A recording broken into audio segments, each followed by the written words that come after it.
Hi, I'm Kinkas and I'm a synth DIY guy. And welcome to today's video, which is video number 6, which is about the sample and hold module.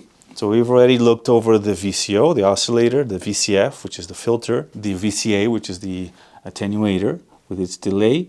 We've talked about the envelope generators, and now we're going to talk about the sample and hold module, which is one of my favorite. This is definitely one of the more interesting things that you can do with synthesis for kind of like random experimental stuff.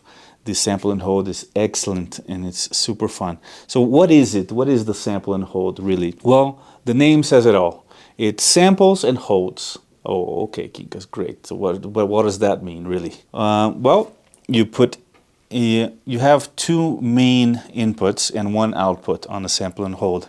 The inputs are a clock input, right? Something that gives it a pulse, and a voltage input, right? And what it'll do is you send it a varying voltage, be it an LFO that's varying rhythmically or a white noise that's varying randomly, very quickly. And at each clock pulse that it receives, it'll take a snapshot of that voltage. Yeah, so it'll read the incoming voltage and it'll keep it steady. It'll just hold that voltage for as long as it takes until it gets another clock, right? So it samples the voltage and holds it. Therefore, sample and hold, right? So at each clock pulse, it'll read what the state, what the value, what the voltage is at the voltage input, and it'll send that it'll keep that voltage steady and send it to the output. Even if the incoming voltage is still varying, the output is still only reflecting that moment when it got the clock pulse. So whatever logic signal you send to it. So let's investigate. We're going to create a random sequence patch based on the sample and hold. And it's the kind of patch that was used in the old days in science fiction movies to be the sound of a computer. You know, those large computers inside of like the Enterprise. And you hear those bleep, bleep, bleep, bleep, bleep, those like computer noises that computers don't really make. We know they don't now that we live in the future, but back in the day, that's how people imagined computers would be making these bleep, bleep, bleep, bleep, these bleep, bleep, bleep sounds. So how are we going to do this? So the first thing we're going to do is our sample and hold has a built-in clock, right? And that clock has a pulse output right here. So we can go ahead and send that pulse output to our gate in of the synth. Right? And that is going to be triggering our two envelope generators. Now we can let's just take the mixer output so we can mix in pulse and sine. In fact, let's use a shorter cable because we're only going to go up here to the filter. And then another shorty. We'll take the VCF output to the audio input of the VCA. And now we'll take the output, master output, and send it to the splitter over here so that we can see and hear what's going on. Now we need to send one of the envelope generator outputs is going to go to the filter,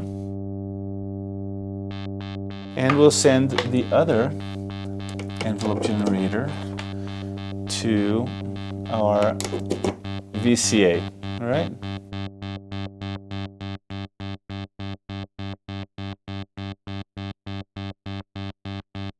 And now when I turn up this rate,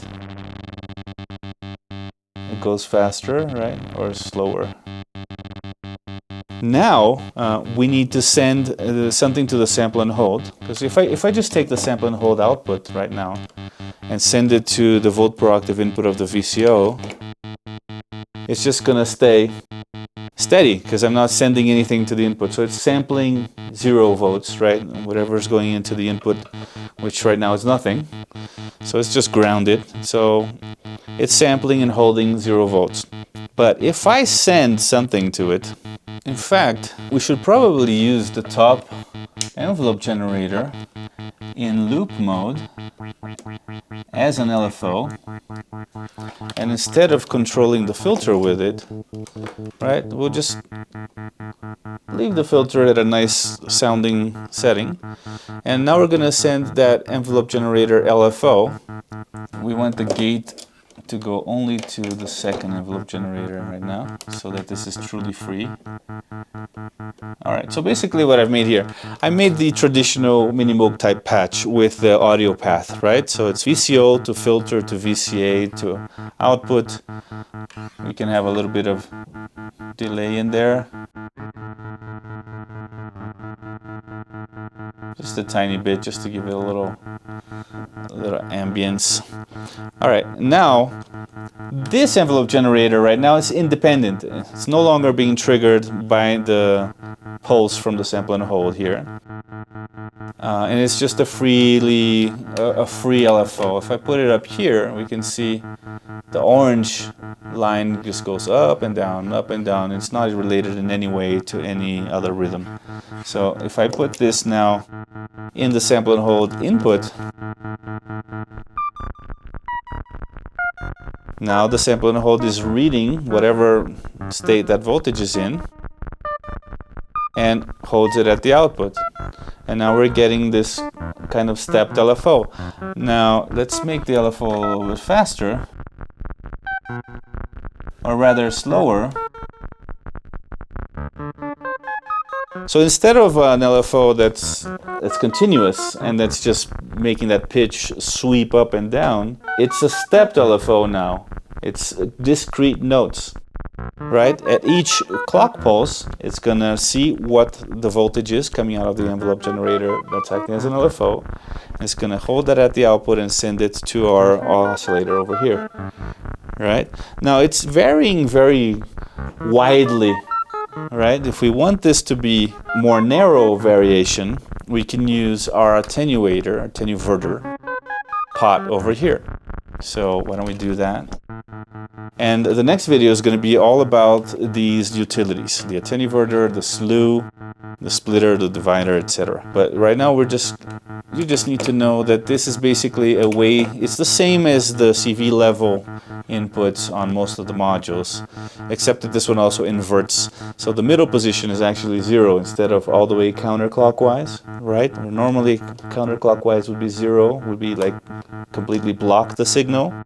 Here you block the signal at 0 and you start opening it towards the right clockwise, and towards the left counterclockwise you're inverting it until you have a full amplitude inverted version of the incoming signal.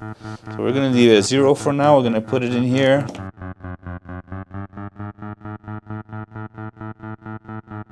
So see how it's very narrow now. It's like a minor third. And as I turn this up, and let's also turn up the tune here on the oscillator so we hear. Maybe we can make the envelope generator a little faster. And we can also make the sample and hold faster. Alright, let's make that swing a little wider.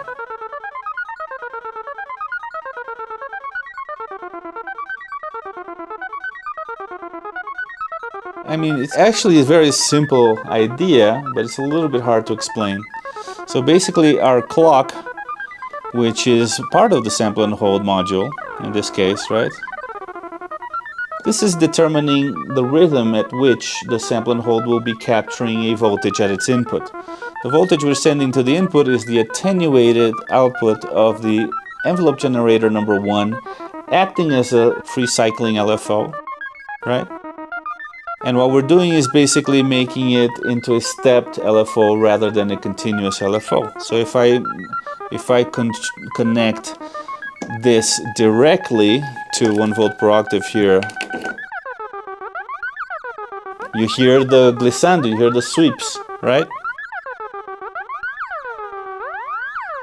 Right? If I open the release there, we hear it more clearly. How it's actually sweeping, it's scooping up and down. But if I use the sample and hold, it becomes stepped. Like that, right? And here I have the amplitude control. We're using our attenuverter to determine the amplitude of the incoming signal. So this illustrates it really well, but it's not my favorite way to use the sample and hold. My favorite way is to use a white noise as the voltage source instead of the LFO. So instead of using this, we're going to connect our noise output. and we're gonna turn up the volume.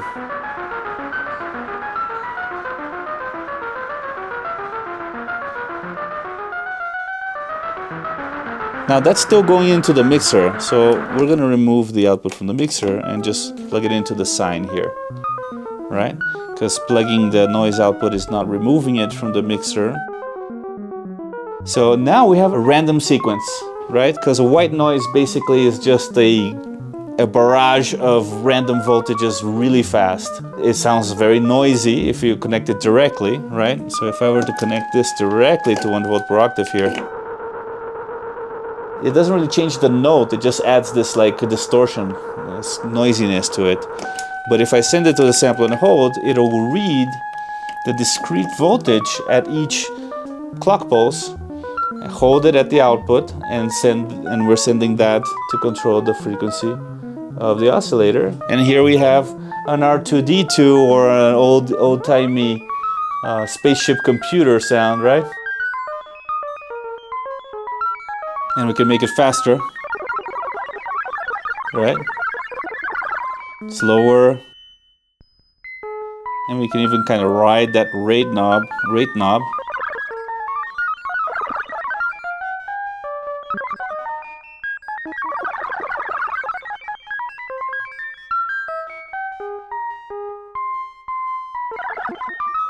Now there are a number of utilitarian uses for a sample and hold beyond just making random sequences or stepped LFOs.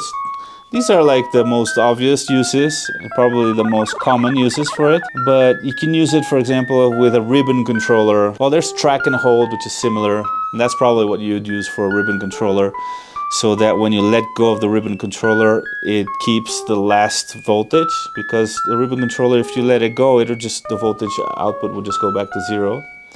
Right, but if you, with the clever use of a track and hold or a sample and hold module, you can make it so that the output stays at the last note that you played on your ribbon controller and other continuous controllers like joysticks or light sensors and things like that. So there are other more utilitarian uses within a modular system.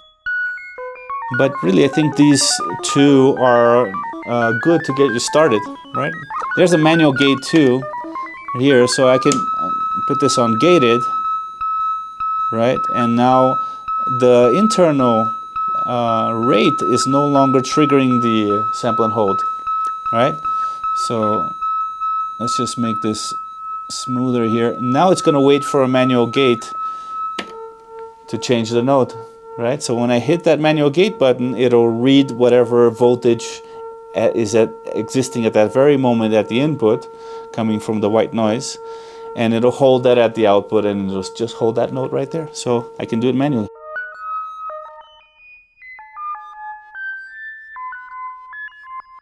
And of course I can send an external gate to that as well, which is the main gate. So for example, if I use this envelope generator here to generate a gate, I can take the EG1 output here and send it to the gate input, the master gate input.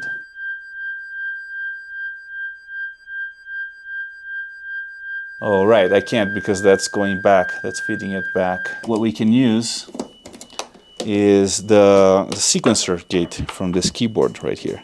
The cable that is the gate output, it's this one. So if I hit start here, play on my sequencer, it's generating a pulse at each step, as long as the steps are on. So let's turn on the steps. Right, and now we plug this into the gate input here. Right, so now we're using something external, which is the keyboard, to trigger the sample and hold. On free, it's using the built-in rate knob here. When I put it on gated, now it's responding to the incoming gate, and you even see the manual gate LED lights up accordingly, right? And I can turn down the tempo here.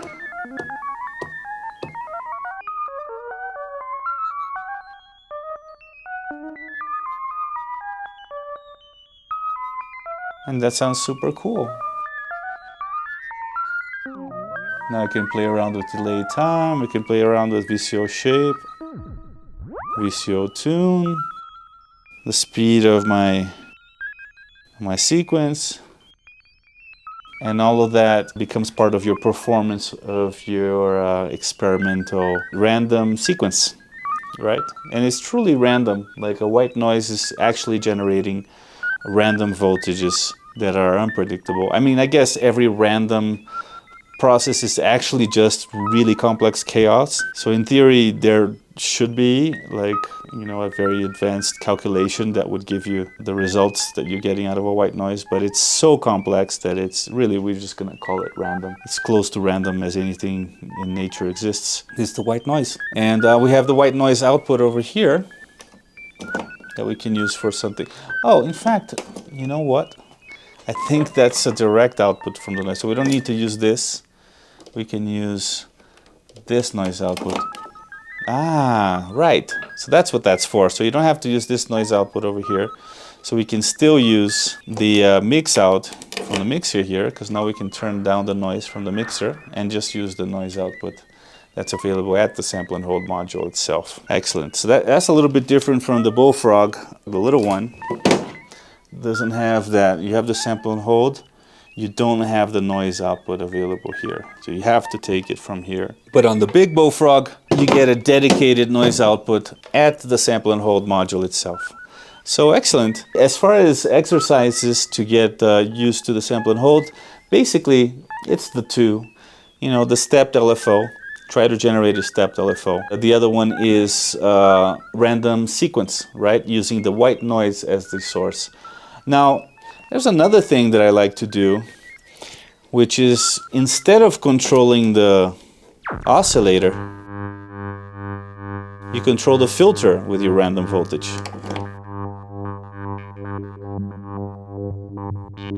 With a little bit of resonance, you get this really cool rhythmic sort of random sound.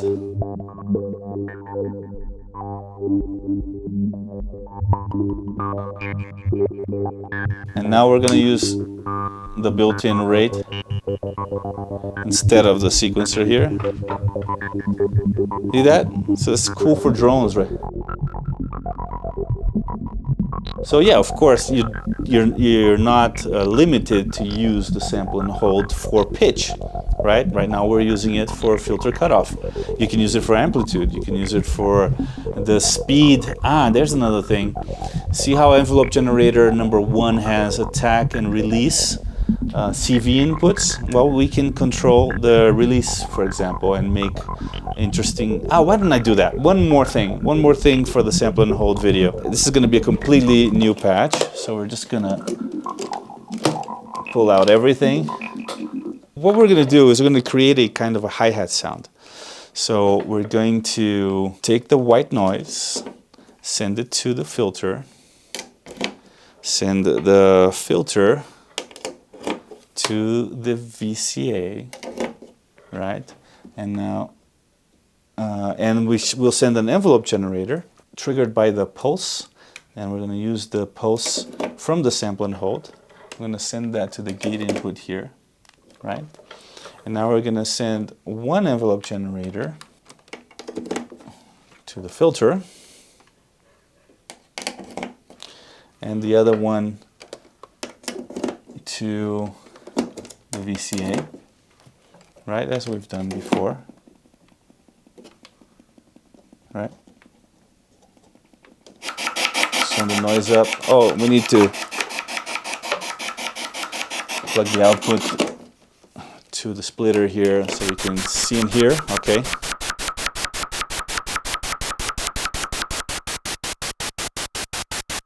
Now what we can do, send a white noise to the sample and hold to generate a random voltage, right? So that's the noise output to the sample and hold CV input here. And now the sample and hold output is going to go to the release CV.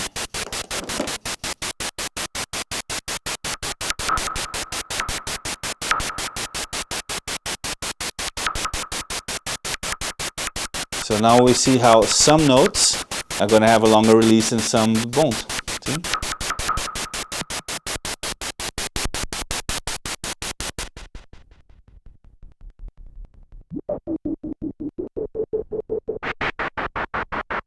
Now we can use a splitter Right, we have another splitter going on here. Can use that to split the CV from the sample and hold, and not only affect the, oh, okay, we need to change one of these for a longer one. We have a long green cable that we can use to go to send the sample and hold again to the release CV here, right?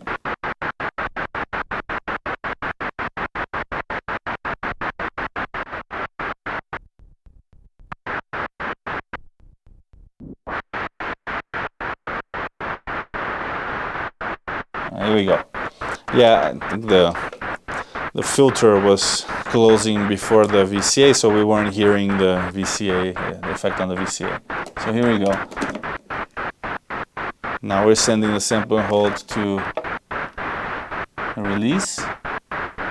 So the release is varying randomly here. Right?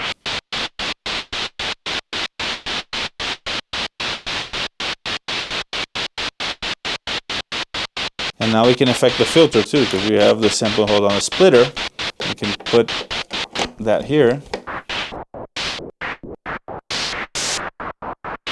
So now we're affecting both the filter cutoff frequency and the release of the envelope generator number 1. So that's another really cool use of sample and hold, of a random sequence, to create a variation, to make something that would otherwise sound repetitive and boring, to make it sound interesting and varied. Very cool, right? Alright, so that's it. 3 exercises. Stepped LFO, controlling pitch of the oscillator. Random sequence, controlling the pitch of the oscillator. All of them using the basic architecture of the Moog patch, right? The classic mini Moog patch, where the envelope generators are controlling VCA and filter, and the path is going from oscillator to filter to VCA to master output.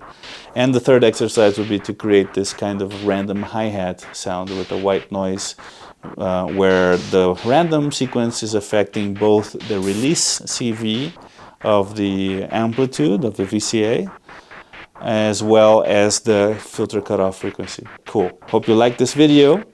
And yeah, we're getting to the end. Only 2 videos to go. The utilities and then the cards. And then we're done with this series. All right. Stay noisy. See you soon. Bye.